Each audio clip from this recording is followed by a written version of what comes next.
벨드사살이라 이름한 다니엘이 한동안 놀라며 마음으로 번민하는지라. 왕이 그에게 말하여 이르기를, 벨드사살아, 너는 이 꿈과 그의 해석으로 말미암아 번민할 것이 아니니라. 내 주여, 그 꿈은 왕을 미워하는 자에게 응하며 그 해석은 왕의 대적에게 응하기를 원하나이다. 왕께서 보신 그 나무가 자라서 견고하여지고 그 높이는 하늘에 닿았으니 땅 끝에서도 보이겠고 그 잎사귀는 아름답고 그 열매는 많아서 만민의 먹을 것이 될 만하고 들짐승은 그 아래에 살며 공중에 나는 새는 그 가지에 깃들었나이다. 왕이여, 이 나무는 곧 왕이시라. 이는 왕이 자라서 견고하여지고 창대하사 하늘에 닿으시며 권세는 땅끝까지 미치심이니이다. 왕이 보신즉 한 순찰자, 한 거룩한 자가 하늘에서 내려와서 이르기를, 그 나무를 베어 없애라. 그러나 그 뿌리의 그루터기는 땅에 남겨두고 쇠와 노줄로 동이고 그것을 들풀 가운데에 두라. 그것이 하늘 이슬에 젖고 또 들짐승들과 더불어 제 몫을 얻으며 7대를 지내리라 하였나이다. 왕이여, 그 해석은 이러하니이다. 곧 지극히 높으신 이가 명령하신 것이 내 주 왕에게 미칠 것이라. 왕이 사람에게서 쫓겨나서 들짐승과 함께 살며 소처럼 풀을 먹으며 하늘 이슬에 젖을 것이요 이와 같이 7대를 지낼 것이라. 그때 지극히 높으신 이가 사람의 나라를 다스리시며 자기의 뜻대로 그것을 누구에게든지 주시는 줄을 아시리이다. 또 그들이 그 나무 뿌리에 그루터기를 남겨두라 하였은즉 하나님이 다스리시는 줄을 왕이 깨달은 후에야 왕의 나라가 견고하리이다. 그런즉 왕이여, 내가 아뢰는 것을 받으시고 공의를 행함으로 죄를 사하고 가난한 자를 긍휼히 여김으로 죄악을 사하소서. 그리하시면 왕의 평안함이 혹시 장구하리이다.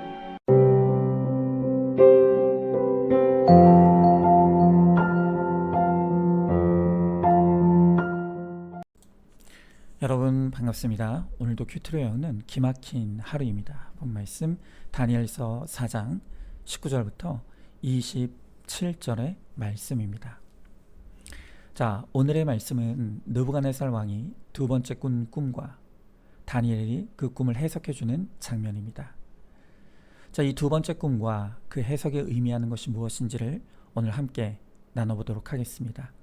자, 먼저 첫 번째로 복음은 장차당할 환난에 관한 내용입니다. 자, 오늘 19절의 말씀에 보니까 벨드사살이라 이름한 다니엘이 한동안 놀라며 마음으로 번민하는지라.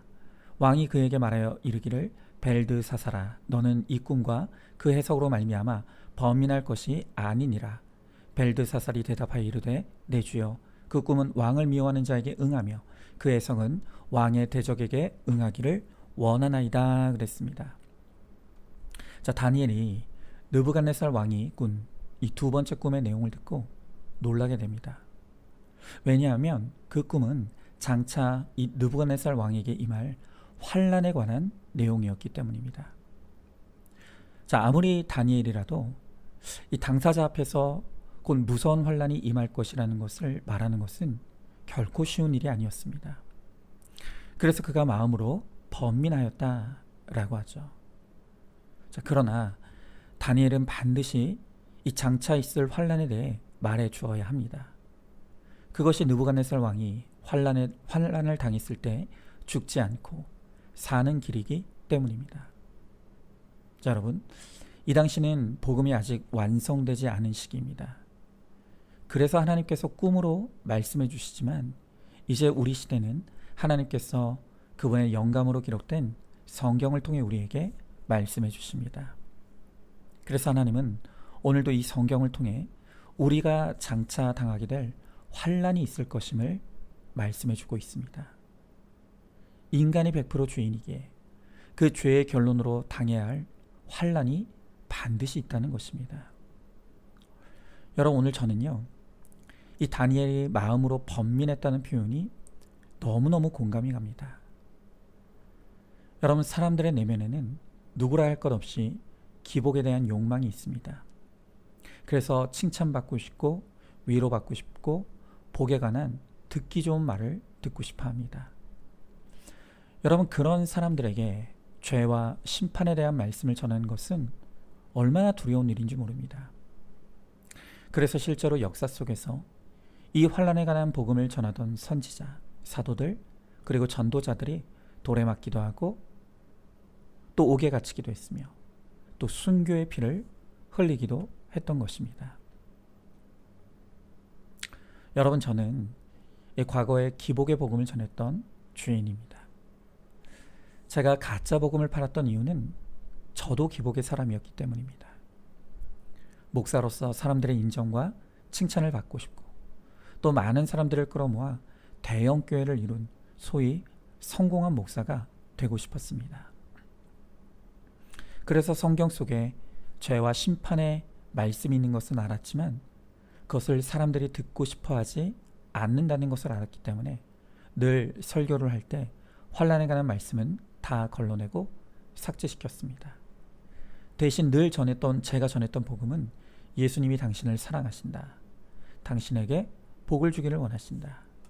예수를 잘 믿으면 형통하게 된다. 오늘 이런 말씀만 전했습니다. 여러분, 제가 기복을 전할 때는 제 마음에 번민 같은 거 없었습니다. 그리고 그 누구도 제가 전하는 설교에 항의하거나 또 싫어하는 사람은 없었습니다. 그러나 문제는 그 가짜 복음을 통해 누군가의 삶이 변화되고 인생의 목적이 바뀌고 구원받는 역사는 일어난 적이 없습니다. 자, 그러나 하나님께서 저에게 이 구속사의 복음을 열어주시고 그래서 죄와 심판에 관한 말씀을 전하기 시작했을 때 저는 전에 한 번도 겪어본 적이 없었던 거센 저항과 또 항의와 미움을 받는 일들이 일어나게 되었습니다. 하지만 놀라운 것은 이 복음이 구원받기로 작정된 택자에게는 능력 있게 역사하는 것을 저는 똑똑히 목격했습니다. 이 복음을 통해 회개하는 자가 일어납니다. 인생의 목적이 바뀌고요. 또 구원의 역사도 일어났습니다. 저는 그것을 보면서 진짜 복음을 전하는 것은 전하는 자에게도 듣는 자에게도 번민을 일으키지만 결국 택자는 이 복음을 통해 생명을 얻게 된다는 것을 저는 확신하게 되는 것입니다. 여러분, 한번 질문해 봅니다. 내가 쫓는 복음은 나를 번민하게 하는 복음입니까? 아니면 행복하게 하는 복음입니까? 나를 번민하게 하는 구속사의 복음 앞에서 어떻게 반응합니까? 장차 있을 환난에 대한 이 말씀을 잘 듣고 소화하는 사람이 택자임을 깨닫고 있습니까? 자, 두 번째로 환난의 목적은 구원입니다. 자, 오늘 본문의 20절부터 22절의 말씀에 보니까 왕께서 보신 그 나무가 자라서 견고하여 지고 그 높이는 하늘에 닿았으니 땅끝에서도 보이겠고 그 잎사귀는 아름답고 그 열매는 많아서 만민의 먹을 것이 될 만하고 들짐승은 그 아래에 살며 공중에 사는 새는 그 가지에 깃들었나이다. 왕이여, 이 나무는 곧 왕이시라. 이는 왕이 자라서 견고하여 지고 창대하사 하늘에 닿으시며 권세는 땅 끝까지 미치심이니이다. 그랬습니다. 자, 이 왕이 꾼 꿈에 한 거목이 등장합니다. 이 거목이 얼마나 큰지 높이가 하늘까지 자랐고 그 잎과 열매가 무성하여 모든 나무들이 그 나무에 짐승들이 그 나무에게로 모여듭니다. 그런데 이 나무가 바로 이 느부갓네살 왕을 의미한다는 것입니다. 자, 그런데 이 거목은 거룩한 자 곧 하나님에 의해 배임을 당하게 됩니다. 자, 오늘 23절에 보니까 왕이 보신즉 한 순찰자 한 거룩한 자가 하늘에서 내려와 이르기를 그 나무를 베어 없애라. 그러나 그 뿌리에 그루터기는 땅에 남겨두고 쇠와 노줄로 동이고 그것을 들풀 가운데 두라. 그것이 하늘 이슬에 젖고 또 들짐승과 더불어 제 몫을 얻으며 7대를 지내리라 하였나이다. 그랬습니다. 자, 여러분, 우리가 알다시피 이 다니엘서를 보면 느부갓네살 왕이 꾼 꿈이 이번이 처음이 아니었습니다.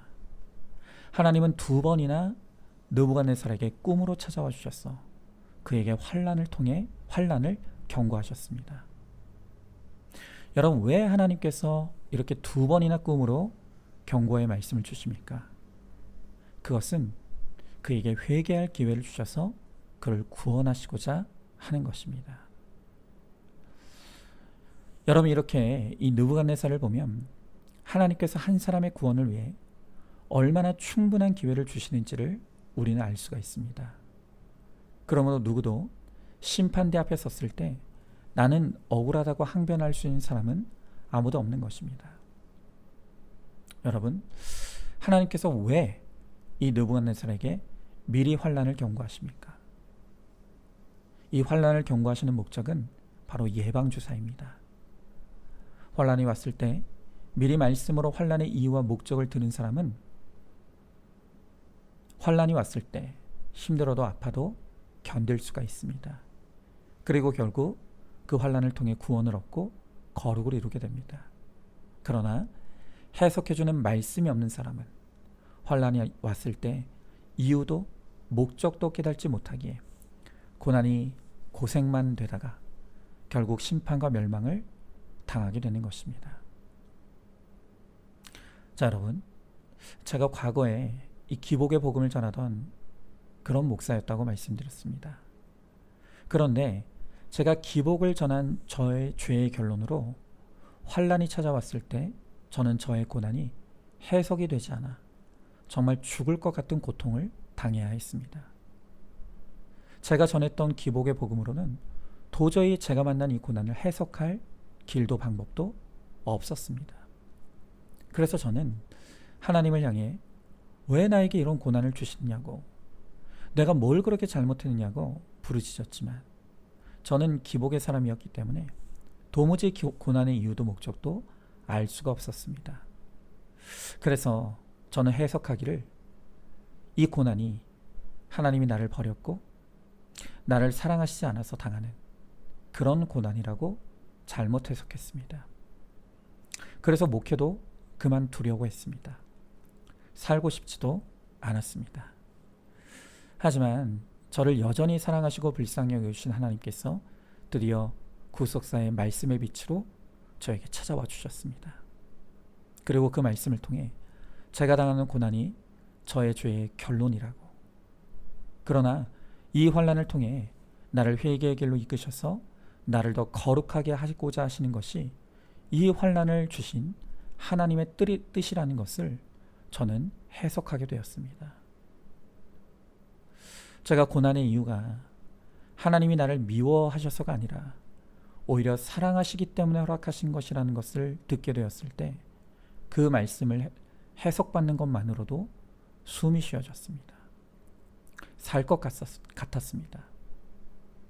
또 이 고난 가운데 내가 할 일은 고난이 주제가 되고 성경이 교과서가 되고 성령이 스승이 되셔서 오직 말씀으로 내 죄만 보고 내 죄만 회개하면 된다고 하니 더 이상 혼란스럽지도 않았습니다. 여러분, 이건 저만이 아닙니다. 모든 환난은 내 죄의 결론입니다. 그러나 하나님은 여전히 죄인인 우리를 사랑하시기에 환난을 통해 우리를 죄 가운데서 불러내시고 회개케 하여서 구원하시고자 하는 것이 하나님의 뜻입니다. 환난의 목적은 구원입니다. 자, 한번 질문해 봅니다. 모든 환난은 내 죄의 결론인 것을 인정하십니까? 그러나 주님은 환난을 통해 죄인을 회개의 자리로 부르시고 구원하길 원하신다는 것을 알고 있습니까? 어떤 환난 가운데서도 말씀으로 내 죄를 보고 회개하기만 하면 고난이 변하여 축복이 될 것을 믿으시기 바랍니다. 자, 마지막 세 번째로 해석받은 말씀은 반드시 적용의 꽃을 피워야 합니다. 자, 오늘 27절에 보니까 그런즉 왕이여 내가 아뢰는 것을 받으시고 공의를 행함으로 죄를 사하고 가난한 자를 긍휼히 여김으로 죄악을 사하소서. 그리하시면 왕의 평안함이 혹시 장구하리이다 하니라. 여러분, 이 다니엘은 느부갓네살 왕의 꿈을 해석하면서 이제 회개의 적용을 촉구합니다. 이 느부갓네살은 그동안 자기가 하나님이 되고 자기가 법이 되어서 함부로 사람을 심판하고 또 권세를 부리면서 약한 나라들을 짓밟아 왔습니다. 자, 그러니 이제 하나님의 심판과 멸망을 면하려면 공의를 행하고 가난한 자를 긍휼히 여김으로 죄의 사함을 받으라고 합니다. 여러분, 제가 늘 말씀드리지만 지금 우리의 문제는 말씀을 모르는 문제가 아닙니다. 여러분, 예전에는요, 이 성도는 평생 자신이 등록한 교회에 목사님 설교만 들으며 신앙생활을 해야 했습니다. 그러다가 교회 부흥회를 하거나 또 다른 교회 부흥회를 한다고 하면 그때나 그 다른 목회자의 설교를 들을 수 있었던 것이죠. 여러분, 그러나 지금 우리 시대는 이 손바닥 안에 있는 핸드폰으로 한 주간에도 이 명설교가들의 주옥 같은 설교를 마음껏 들을 수 있는 그런 시대에 우리가 살고 있습니다. 자, 그런데 과연 이렇게 마음껏 설교를 듣는 이 교회와 성도들이 예전보다 더 정결하고 거룩해졌다고 말할 수 있습니까? 아닙니다. 오히려 더 교회와 성도들이 세속화되어지고 타락하고 있습니다. 여러분, 그렇다면 말씀을 듣는 것이 문제가 아닙니다. 정말 문제는 말씀을 들어도 말씀대로 살아내지 않는 것이 문제라는 것을 알아야 합니다. 여러분, 적용이 없는 예배와 성경 공부, 제자훈련 큐티는 오히려 그 사람의 머리만 키우고 그 사람을 교만하게 만듭니다. 내가 말씀대로 살아내고자 하는 적용과 순종의 몸부림이 있을 때, 그때 우리는 비로소 내 힘으로는 말씀대로 살 수 없는 100% 죄인이라는 것을 깨닫게 되는 것입니다. 여러분, 우리가 적용하다가 실패하여 내 힘으로 안 된다는 것을 깨닫고 절망함으로 십자가의 은혜를 붙들 때 비로소 변화의 역사가 일어납니다. 여러분, 결국 적용이라는 것은요, 무언가를 해내는 것이 목적이 아닙니다. 여러분, 반대로 우리가 이 적용의 과정을 통해서 나는 정말 아무것도 할 수 없는 존재이구나 하는 나의 전적 무능을 깨닫는 과정이 바로 적용이라는 것을 알아야 합니다. 여러분, 그래서 나는 적용에 실패해서 적용을 안 한다는 것은 완전히 잘못된 것입니다. 적용에 실패하는 것 당연한 것입니다. 그러나 그 실패를 통해 하나님의 은혜를 의지하게 될 때 비로소 내 힘으로 안 되는 것이 하나님의 은혜로 되어지는 진짜 적용과 순종을 누리게 되는 것입니다. 여러분, 오늘도 은혜에 의지하여 적용과 순종으로 나아가 마침내 내가 아닌 하나님이 내 안에 일하시고 역사하시는 살아 역사하는 신앙을 누리고 체험하는 저와 여러분, 우리 모두가 될 수 있기를 주님의 이름으로 축복합니다. 자, 한번 질문해 봅니다. 말씀을 듣기만 하고 적용과 순종이 빠져 있지 않습니까? 적용을 내 힘으로 하려고 하면 실패할 수밖에 없다는 것을 깨닫습니까? 실패를 통해 나의 전적 무능을 인정하고 있습니까? 내가 할 수 없다는 것을 인정하며 하나님의 은혜를 구할 때 그때부터 주님이 나를 위해 일하실 것을 믿으시기 바랍니다. 자, 오늘도 8월 12일 보석 상자입니다. 어떤 일이 있어도 가정은 지켜야 합니다. 남편이 바람을 펴도, 아내가 바람을 펴도, 남편 혹은 아내가 구타를 해도 가정은 지켜야 합니다. 아이들에게 깨끗한 호적을 물려주는 것만큼 좋은 선물은 없습니다. 아멘. 우리 함께 기도하겠습니다. 주님, 오늘 주님께서 복음은 장차당할 환난에 관한 말씀이라고 하시며 이 복음을 통해 내 죄를 깨닫고 회개하는 자는 고난이 변하여 축복이 되는 은혜가 임하게 된다고 말씀하십니다.